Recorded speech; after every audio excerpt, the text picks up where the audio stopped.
Faster than fairies, faster than witches, bridges and houses, hedges and ditches, and charging along like troops in a battle, all through the meadows, the horses and cattle.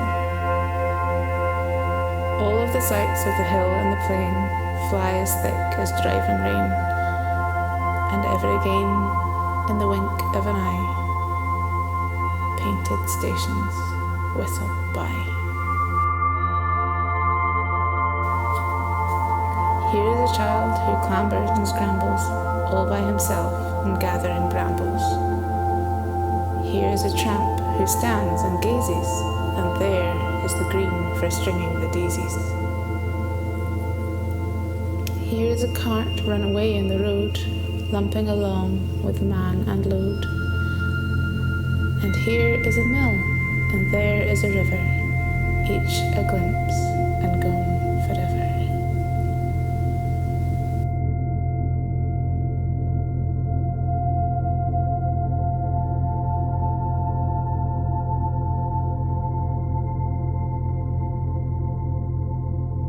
Hi, my name's Chris Rutterford. I'm the lead artist on the Colinton Tunnel Mural project. So we've been working on this for about a year and a month, according to my Facebook memories.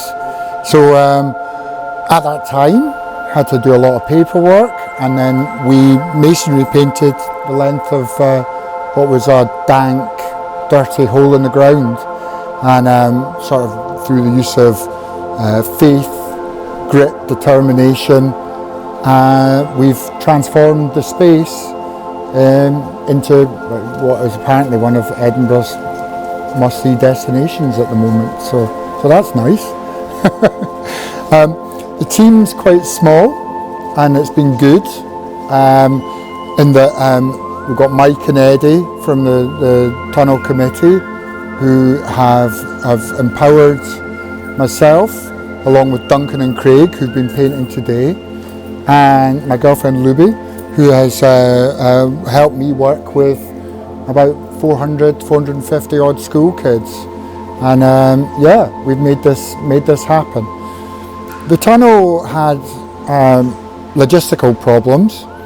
It was dank, it was dark, and there was big gouges of wet in various areas. So I decided that the best thing to do would be to take the mural to the kids. So in the areas where it was wet, we went in and took 4-foot sheets of plywood, and in collaboration with the school kids, we built individual sections. Most of the time we'd be working with a good 100 odd kids whenever we went to school.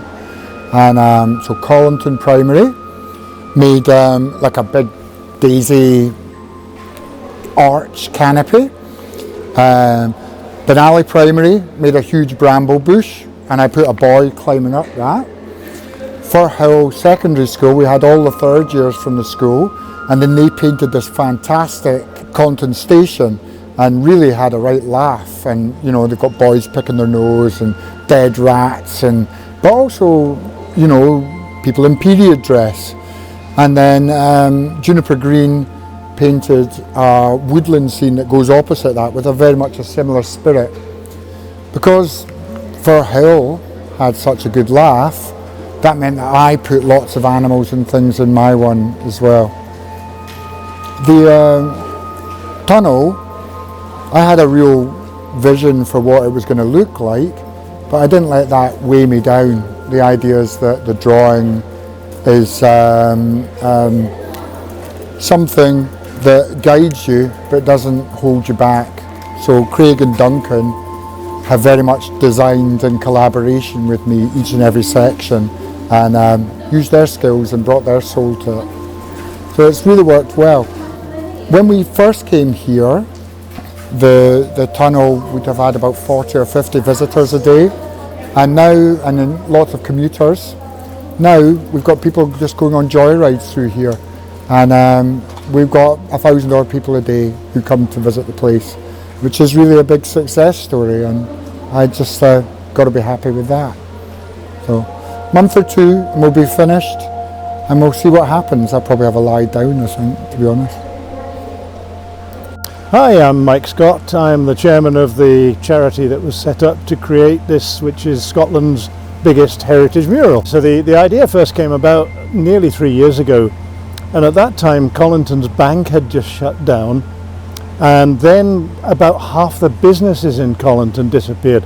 So we had a wee village that was dying on its feet, and there was this question about how can we get more people to come to the village.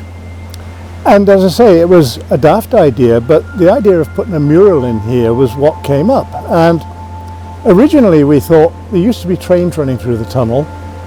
Let's do a mural of a train with cartoon characters looking out of the window, sort of a reverse of what it would have been in the old days. But that idea developed and grew over time until we reached the point of realizing we needed a professional muralist. And we had a number of objectives. One was to bring more people to the village, as I say. The other was that this tunnel at the time was black, grim, scary. It was a horrible place. People didn't like going through it, and if you watched them, instead of walking through it, they ran through it. So we wanted to make it somewhere that felt safer. We also wanted something that would help to keep casual graffiti away, and if you put good art somewhere, that tends to help keep the area protected from the casual tagger. They respect good art, and we've actually tried to involve as many people who are in the street art scene as we possibly can. And finally, we wanted to make people smile, and as you will see when you look at people passing through, that's what happens. People are stopping, they're chatting, they're taking selfies, they're taking pictures of other people, they're taking pictures of the mural, but above everything, they're smiling.